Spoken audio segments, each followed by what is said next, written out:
Mesdames, Messieurs, bonsoir, bienvenue dans l'émission Sport Première du dimanche 3 février 2019. Découvrons sans plus tarder les titres de votre émission. Nous reviendrons sur la mythique cette course de trail. Le parcours de 41 km a été remporté par deux coureurs ex-aequo, Jean-Charles Edzonou et Jordan Mionzé. Elle a rassemblé au départ plus de 700 participants cette année. En football, nous reviendrons sur l'affiche de cette 15e journée du championnat de régional 1, club franciscain face à l'Aiglon, marqué par une victoire d'El-Amantinois, 2-0.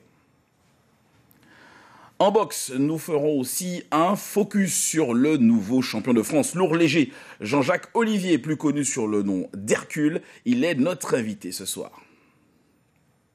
Enfin, nous parlerons handisport avec le challenge qui a eu lieu ce samedi au stade Pierre-Aliquer et qui a réuni plus de 80 athlètes sur une dizaine de disciplines de l'athlétisme adapté. C'était en quelque sorte l'événement sportif de ce week-end sportif, une course de trail de 41 km baptisée La Mythique et qui rallie le Prêcheur à Grand-Rivière avec deux parcours, une course en pleine nature et de plus en plus prestigieuse, qu'ont suivi pour nous nos baroudeuses de choc, Nathalie Josse et Bianca Carito. 5h30 et c'est parti pour 41 km de course et plus de 2670 mètres de dénivelé. Du bourg du Prêcheur jusqu'à Grand-Rivière, ascension de la montagne Pelée, descente par Grande Savane et retour au Prêcheur. Une mythique 2019 très technique et qui a gagné ses galons. Je m'aperçois que tout est en place ce matin. Le jury est là, donc grand coup de chapeau à l'organisation et à tout le monde. C'est une très très belle épreuve et je pense même que dans d'autres régions françaises, dans d'autres départements français du côté de la métropole, on peut s'inspirer de ce que je vois ici parce que tout est sérieux. 400 coureurs pour cette course et au bout de 10 km, les esprits et les corps sont encore frais. On va attaquer là les 17 km et après la montagne. Génial. À tout à l'heure. Très bien pour l'instant. On est à l'aise. Pour l'instant, c'est encore cool. Le pire est à venir. C'est dur, mais on s'accroche. Et le plus dur, c'est pour la fin. Mais arrivé à Grand-Rivière, le poids de l'effort se fait sentir.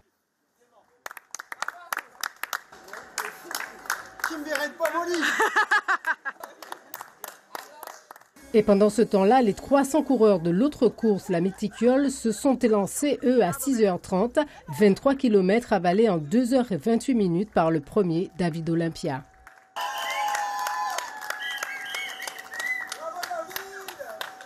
Et les deux grands gagnants des 41 km de la Mythique sont eux ex-aequo en 5h02 et la plus grande difficulté fut... La Pelée. Ouais. La Pelée, on a eu, je pense, le coup de mou tous les deux ici. Le coup de mou, on a ralenti un petit peu, on a monté tranquillement, on s'est soutenu. Et merci encore JC. Merci encore JC. Comment ça s'est passé? Très bien, très bien. On a fait tout le début de course ensemble, après une petite portion, on s'est quitté un peu sur 3-4 km, puis après on s'est retrouvés. Et on a fait toute la course ensemble, voilà, bon état d'esprit, on s'est dit on y va jusqu'au bout ensemble, quoi. Une très belle mythique cette année, une course qualificative pour les championnats de France 2019 de trail court. Nous recevons justement sur notre plateau ce soir le vainqueur, Jordan Mionzé, qui a remporté cette édition 2019 de la Mythique. Alors déjà, qu'est-ce que vous venez chercher? C'est la deuxième fois que vous venez. Qu'est-ce que vous venez chercher dans cette compétition? Dans cette compétition, je viens chercher de l'expérience, du plaisir avant tout également. Et puis à travers ce plaisir, on va chercher également la performance, à progresser constamment, voilà, à pas rester dans sa zone de confort et à essayer d'aller chercher certains objectifs sportifs que je me suis fixés. Super. Alors Michel, on rappelle que Michel Enaudid, on rappelle que vous êtes le président du club Chambéry, organisateur justement de cette Mythique. Le parcours est revenu à ses fondamentaux, j'ai envie de dire. Qu'est-ce que le fait d'être labellisé, trail court, apporte à cette compétition? C'est une preuve avant tout de sérieux. De sérieux sur l'organisation et de sérieux sur toutes les dispositions qui sont mises en place pour permettre à nos coureurs de prendre le départ et de courir en toute sécurité et de prendre du plaisir tout en assurant le maximum de sécurité de ces coureurs tout au long de nos traces. Il faut bien préciser que courir, faire du trail, c'est pas quelque chose d'anodin parce qu'on est quand même au contact avec la nature et que la nature, c'est une zone qui est très belle, qui mérite d'être visitée, d'être explorée, mais c'est aussi une zone où il peut y avoir certains dangers. Donc vraiment la sécurité est mise en place et mise en avant au niveau de l'organisation de cette course. Super. Alors justement, pour une bonne sécurité, il faut aussi bien se préparer. Dans cette trail se joue également un classement féminin, le défi des femmes. Muriel Tozia et François Marlin avaient rencontré quelques jours avant le départ certaines de ces traileuses qui se lancent à l'assaut de la mythique. Ils enchaînent les kilomètres pour être fin prêts le jour J, dans le groupe de vieux briscards de la discipline. Ces trailers-là sont des habitués de longue distance ou à défaut de fort dénivelé. Autrement dit, des courses en pleine nature qui arpentent mornes et pentes abruptes. Marie-Chantal Émonide court ainsi depuis plus de 20 ans. 7 fois vainqueur du Tchimbered, un podium féminin diagonale des fous à La Réunion. Son profil, c'est plutôt les maxi-distances ou les Ironman, soit des efforts de plus de 15 heures. Alors quand on lui demande ses prétentions lors de la mythique, qui compte aussi pour le défi des femmes... Parce que j'aurais du mal à me confronter aux meilleures féminines. Bon, j'essaie de... En tout cas dans les parcours aussi courts. Ça fait bizarre de dire court 40 km, mais bon. Mon truc, c'est plutôt les ultra-trails, les grandes courses, où j'ai vraiment le temps de m'exprimer. Mais bon, je participe à cette course parce que... La mythique, c'est fantastique, on va dire. Parmi les favorites, Clara Adnet, régulièrement placée dans le trio gagnant femmes des trails martiniquais. Du coup, c'est elle qui est à l'affiche de l'édition 2019. Mais pour relever le défi et franchir dans les premières les 41 km pour 2700 de dénivelé positif, il faut manger des côtes à l'entraînement. Des allers-retours sur des courtes distances, des séries répétées pour un renforcement musculaire et habituer le cœur aux accélérations successives. C'est une course vraiment un peu coup de cœur parce que la première fois que j'ai fait la mythique, je l'ai sous-estimée. Et j'ai vraiment très mal terminé cette course et je l'ai même rebaptisée la course de l'humilité. Parce que vraiment, on ne peut pas y aller sans entraînement. Il y a une première partie qui est très roulante où on peut se faire avoir et partir très vite. Et la course commence vraiment à mi-parcours quand on aborde le flanc nord, le versant nord de la Pelée. Et là, ça commence vraiment à grimper. Et si on n'en a pas gardé sous la semelle, on est cuit. Maintenant, je ne pars pas avec un objectif de classement. Maintenant, le classement, c'est la cerise sur le gâteau. Voilà. Et puis, il y a toutes les autres, celles sans prétention de classement ou de victoire, si ce n'est sur elles-mêmes. Engagé sur un parcours moindre, il faudra quand même avaler 23 km et 1300 mètres de dénivelé. Un tracé qui conduira 400 trailers du bourg du Prêcheur à Grand-Rivière en passant par l'Anse-Couleuvre et la traversée de la rivière Trois-Bras. C'est un gros défi parce que j'ai commencé seulement au mois de septembre et là je monte à 23 km et je sais que ça sera très difficile.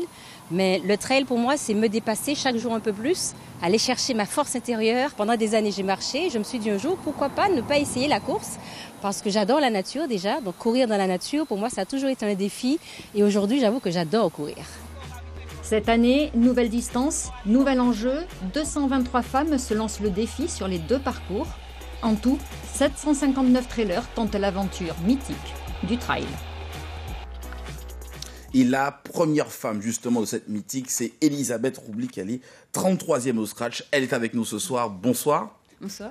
Alors dites-nous, c'est une course qui évolue de plus en plus de femmes participent à cette course et notamment au trail en général. Céline Lafaye était l'invitée en 2017, c'était la championne du monde des trails courts. Est-ce que vous pensez qu'il faut plus d'adversité, plus de compétition internationale pour faire monter le niveau de nos traileuses martiniquaises ? Oui, je pense que ici, le trail en Martinique demande à être exporté. Donc pour ça, il faut qu'il y ait de plus en plus de monde qui vienne et que la concurrence fait du bien aussi. Hein. Ça permet de se remettre en question et d'évoluer et d'aller toujours plus loin. Est-ce qu'au niveau justement de l'adversité toujours, mais est-ce que l'entraînement est suffisant ? Des fois, je sais que c'est un peu compliqué de trouver le temps et les moments, les sites également d'entraînement. Est-ce que c'est suffisant ça, à ce niveau ? L'entraînement, il est quasi quotidien, mais on a la chance au Club Tchimbered d'avoir une coach sportif, Frédéric Vievel, qui nous concocte nos plans d'entraînement et on essaye d'être assidu et d'y se tenir. On est à environ à peu près 5-6 séances par semaine. Voilà, en tout cas, c'est ce qu'il faut pour arriver au sommet. Merci beaucoup Elisabeth Roublik. On rappelle que vous êtes la première femme de cette mythique édition 2019. Merci d'être venue. On passe au handball avec la deuxième journée du championnat de pré-national. Nous nous sommes intéressés à la rencontre masculine entre le Réveil Sportif et l'USC Citron Romande. Les Gros Bornais qui recevaient ont très vite été débordés par le Fouillet. Malgré quelques belles actions des Jaunets Noirs, ce sont les Citronnais qui ont pris le contrôle du match. À la mi-temps, ils ont plié les débats en menant 16-8. Au retour de la pause, malgré un sursaut d'orgueil, les Gros Mornais ne parviendront pas à accrocher l'USC Citron. Les coéquipiers de Stéphane Maillot prennent le large et s'imposent au terme du match 31-22. Quelques réactions à écouter à l'issue du match. C'était globalement un match qui était à notre portée. On joue quand même le 4e du championnat, donc on se devait de faire un match sérieux. Je pense qu'au début, ils ont fait un petit peu de résistance quand même au début, et puis après, je pense que honnêtement, on a été supérieur, donc on s'est facilité la tâche. Mais c'est des matchs pièges en fait, c'est des matchs où on peut passer à côté, alors que là, on s'est relativement facilité la tâche. Qu'est-ce que ça vous a rapporté comme enseignement pour la suite? Après, on regarde pas trop, on travaille pour nous, quoi. C'est-à-dire que l'idée, c'est vraiment de travailler, de mettre les choses en place qu'on voit aux entraînements, et puis d'avancer petit à petit. C'est inquiétant parce que déjà les joueurs ne viennent pas à l'entraînement. Pour faire l'équipe ce soir, ça a été une difficulté pour arriver à trouver 12 joueurs. Donc j'espère qu'eux, ils sont conscients et par rapport à ce qu'ils ont fourni, que lundi, ils vont retourner à l'entraînement. On va leur dire qu'on peut faire une bonne figure, mais donc, en voyant les joueurs qui sont à côté, donc on a encore beaucoup de travail. Et donc je pense que là, déjà, il est déjà un peu tard. Donc il faut qu'ils retournent à l'entraînement pour qu'on puisse travailler sereinement. Coup d'œil sur les autres résultats du week-end qui comptaient pour la 12e journée chez les femmes. Victoire de l'Arsenal, de l'UJ Redoute et de l'Entente Meg qui poursuivent leur parcours sans faute. En revanche, faux pas pour le Réveil Sportif qui s'incline face à l'Entente Citron Tivoli. Match nul entre le SC Lamentinois et la SC Ducos. On passe aux hommes. Confortable victoire pour l'Étoile de Godo face au Club Sport et le TS franciscain s'est imposé dans le fief de l'UJ Redoute. Allez, on passe au football avec l'affiche de cette 15e journée du championnat de Régional 1. L'Aiglon, 4e, recevait le leader, le Club franciscain. Pour tous ceux qui n'ont pas pu suivre cette rencontre en direct sur la radio et sur le Facebook Live de Martinique la Première, retour sur la première défaite des franciscains en championnat. Une minute de silence en hommage à Félix Cholot, ancien président de la Ligue de football de la Martinique. Ce sont les Lamentinois en rouge qui se montrent les plus dangereux. Avec un pressing haut, ils sont bien plus à l'affût, ne laissant que très peu d'espace à une défense franciscaine asphyxiée.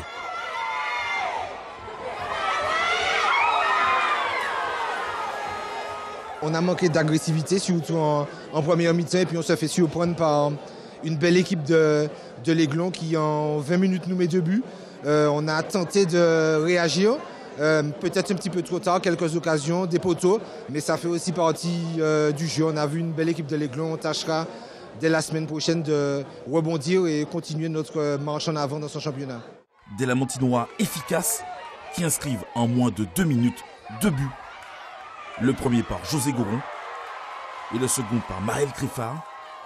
Un réalisme offensif souligné par une rigueur défensive qui permet à l'Aiglon de s'imposer à domicile en faisant tomber au passage le leader du championnat de Régional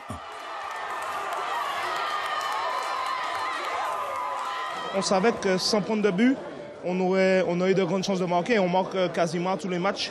Je crois que le seul match pendant lequel on n'a pas marqué, c'est au match à l'eau François. Donc on a surtout voulu rester très solide.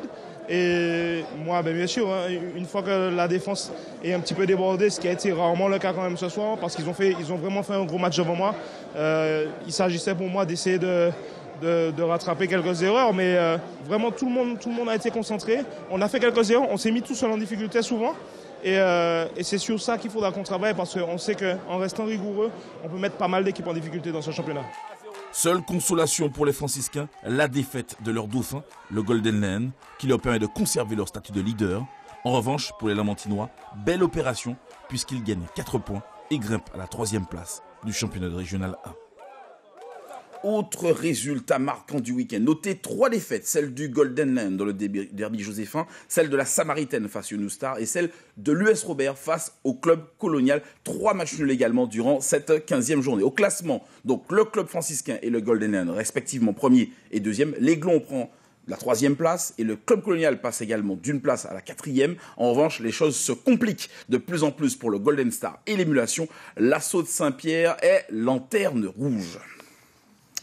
Allez, je vous le disais, Jean-Jacques Olivier est notre invité. Il est devenu le 8 décembre dernier champion de France lourd léger de moins de 90 kg 700. Une première pour un champion formé en Martinique au Boxing Club des Trois-Îlets. Il s'est imposé au point. Alors malgré un 5e round difficile où Jean-Jacques Olivier a été envoyé au tapis, mais Hercule, comme on l'appelle, a fini par triompher au terme de 10 rounds. Vous le voyez sur ces images, devenu champion de France lourd léger. Il est avec nous. Bonsoir Jacques Olivier. Alors Jean-Jacques Olivier, dit Hercule. Alors quand on dit Hercule ou Jacques Olivier, d'où vient justement ce surnom d'Hercule? Ça remonte à un petit moment. C'était parce que dans mon enfance, j'étais vraiment un bagarreur. Donc on m'a surnommé comme ça en fait. C'est resté pour le meilleur finalement. Vous avez été formé au Boxing Club des Trois-Îlets. Qu'est-ce que ce passage justement à la source, on va dire, en Martinique, vous a offert, j'ai envie de vous a donné pour la suite de votre carrière professionnelle notamment? Ça m'a donné beaucoup de motivation parce que quand je suis passé dans le club des Trois-Îlets, j'ai vu qu'il y a d'autres boxeurs que je ne voyais pas avant, qui sont vraiment motivés, qui ont du talent. Et je sais qu'ils peuvent faire quelque chose pour les compétitions en amateur. Alors en 2017, vous avez dû partir en métropole pour notamment passer un parcours professionnel et on voit, ça a été couronné de succès. Mais est-ce que c'est vraiment si compliqué de rester en Martinique pour poursuivre justement dans cette voie qu'est la boxe professionnelle? C'est compliqué parce qu'il faut être dans le milieu. Et dans le milieu professionnel, il faut avoir un encadrement. Il y a des structures aussi à faire, à gérer. Et tout se passe en France. Il y a des préparations que je ne peux pas faire aussi en Martinique. Donc j'ai décidé de partir définitivement et de continuer ma route en France. Alors, vous avez une belle ceinture, champion de France lourd léger, on le rappelle. Qu'est-ce que vous voulez passer comme message aujourd'hui? Vous êtes le Martiniquais, entre guillemets, champion de France. Le message que je souhaiterais passer, c'est de ne pas lâcher à tous les jeunes boxeurs amateurs, d'avoir la volonté et la détermination pour avancer. Et si on veut réussir, on peut réussir, on peut le faire, quoi. Super, merci beaucoup Jean-Jacques Olivier, on rappelle, surnommé Hercule, ça restera de toutes les façons, ça restera et on espère d'autres ceintures. Il n'y a pas de problème. Super, merci d'être venu ce soir avec nous. Quelques mots de la Qatarène, cette régate par étape justement autour de la Martinique s'est achevée samedi. Sans surprise, c'est l'équipage Martin Orion et Charles Gatté qui s'imposent. Ils avaient déjà dominé sans partage les 5 jours de régate sans jamais être inquiétés. À la 7e place du classement général, on retrouve le premier équipage martiniquais avec les deux Nicolas, Gilles et poids. Je vous rappelle que plus de 32 équipages étaient en compétition, notamment dans la catégorie F18. On passe à la gym. 5 clubs et une centaine de petits gymnastes ont investi ce matin la commune de Sainte-Luce pour leur toute première prestation devant un jury. On appelle ça la Coupe Formation, une série de tests notés afin d'évaluer leur niveau. Le reportage de Delphine Bess et de Patrice Château-Degas. Si une joyeuse pagaille semble animer le gymnase ce matin, l'enjeu est pourtant très grand pour chacune des fillettes en prestation sur ces tapis. À chaque atelier, un jury note les aptitudes physiques des enfants. Saut, course, souplesse, grand écart, saut à la corde, gainage. L'évaluation permettra de mesurer le niveau de ces jeunes gymnastes et les orienter éventuellement vers la compétition. Alors, pour la plupart, le trac est bien là. C'est stressant. Depuis ce matin, je tremble. Je me demande est-ce que je vais réussir. C'est ma première année de gym, donc c'est un petit peu stressant, mais ça va être bien. C'est la première rencontre, avec un jury. Et figurez-vous que les parents sont beaucoup plus stressés que les enfants. Ces enfants-là, elles rêvent de compétition? Oui, elles rêvent non seulement de compétition et de devenir, pourquoi pas, championne. La première compétition, justement, débute le mois prochain, avec pour les gymnastes sélectionnés le championnat régional. Le tout premier pour ces fillettes déterminées et des parents admiratifs. Toi, tu rêves de compétition déjà, par exemple? Oui. Comment ça se fait? Tu as vu des gens qui t'ont donné envie de faire ça? Oui, à la télé. Est-ce que ça vous ferait rêver de voir votre enfant en compétition? Oui, tout à fait. Après, elle fera son choix. Hein. Si elle veut aller plus loin, elle ira. Je vais la soutenir. Si elle ne veut pas. Mais elle a déjà dans sa tête d'aller plus loin que les cours traditionnels. c'est donc le moment de les encourager. À Fort-de-France, comme en commune, les enfants citent en exemple la jeune championne martiniquaise Mélanie Jesus dos Santos, une grande sœur qui montre que le rêve peut devenir réalité. On passe au basket avec le focus sur l'école de basket du Golden Star. Cette section accueille des jeunes de 5 à 17 ans depuis plus de 20 ans. 3 fois par semaine, elle reçoit près d'une centaine de basketteurs en herbe. Reportage. C'est ici, juste derrière le hall Péléaire Donatien à Fort-de-France, que s'entraîne 2 à 3 fois par semaine l'école de basket du Golden Star. Réservée aux enfants de 5 à 17 ans, elle initie les plus jeunes aux fondamentaux du basket. La main travaille. Vous voyez que quand je travaille la main, mon ballon il tourne. Qu'est-ce que tu aimes dans le basket? Les passes, les paniers et les shoots. Ce qui me plaît, c'est les passes et les shoots. Sinon, les dribbles, ça va bof. Les garçons, ils sont un peu plus performants, ils ont plus de force. Et les filles, quand elles viennent de commencer, ils ont moins de force, mais à force de s'entraîner, elles commencent à être performantes. Depuis plus de 20 ans, cette section évolue sous le regard vigilant et bienveillant de coach Lucie. Plus qu'une école, c'est un style de vie que souhaite transmettre le Golden Star. On court, on est dans la course, pas mal les deux là. À cet âge-là, on n'est pas encore dans la tactique, dans les systèmes de jeu, loin de là. Pour l'instant, ils sont en apprentissage et donc ce qu'on leur apprend, bon, bien évidemment la discipline, parce que ça au Golden, ça fait partie de nos valeurs, discipline. Et discipline dans le jeu, donc apprendre à écouter les consignes, essayer de les appliquer et bien évidemment avec la pédagogie, on dit, on redit, on refait les exercices. Et à l'école, il y a aussi ceux qui souhaitent devenir des champions, mordus par la discipline. Ils les s'imaginent déjà dans les pas de leur idole. Et j'ai envie d'intégrer le pôle puis aller en NBA. Ah ouais. Alors quel est tu as une idole dans le monde du basket? Oui. Qui est-ce? C'est Giannis Antetokounmpo. Pourquoi? Parce qu'il est fort, il est grand et il peut jouer à tous les postes. Oui, je serai une grande basketteuse. Comme qui? Tu as une idole, toi? Il y a quelqu'un que tu aimes bien dans le basket? Oui, Michael Jordan.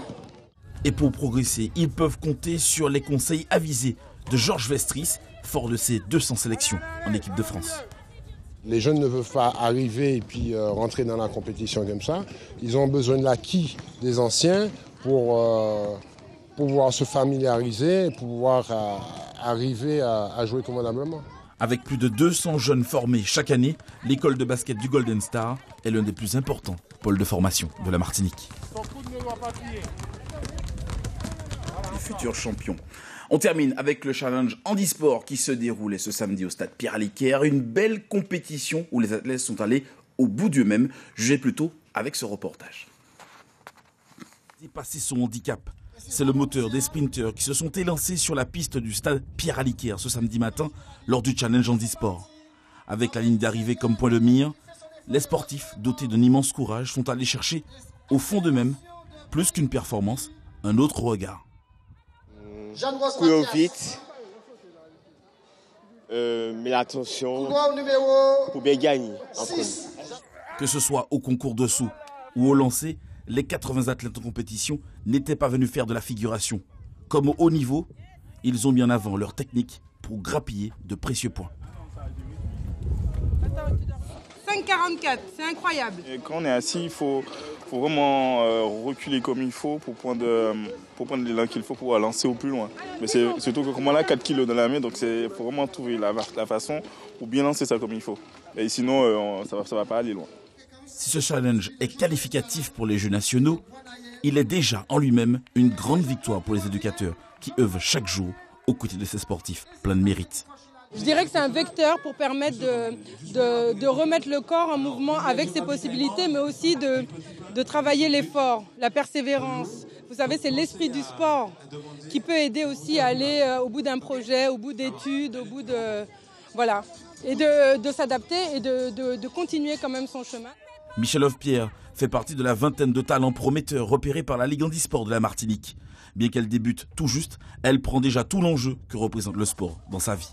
Ne déçois pas les gens qui les encouragent, de profiter à proximité. Parce que dans la vie, on n'a qu'une seule chance et on peut gagner avec cette chance. Nos champions pourront tenter leur chance du 31 mai au 3 juin aux Jeux nationaux qui auront lieu à Valence.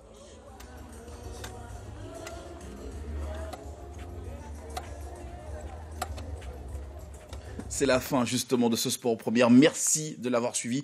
Merci à tous ceux qui ont participé à sa réalisation. Merci à nos invités. Et puis à l'image de nos champions, continuez à aller au bout de vous-même. À dimanche prochain. Bonne semaine à tous.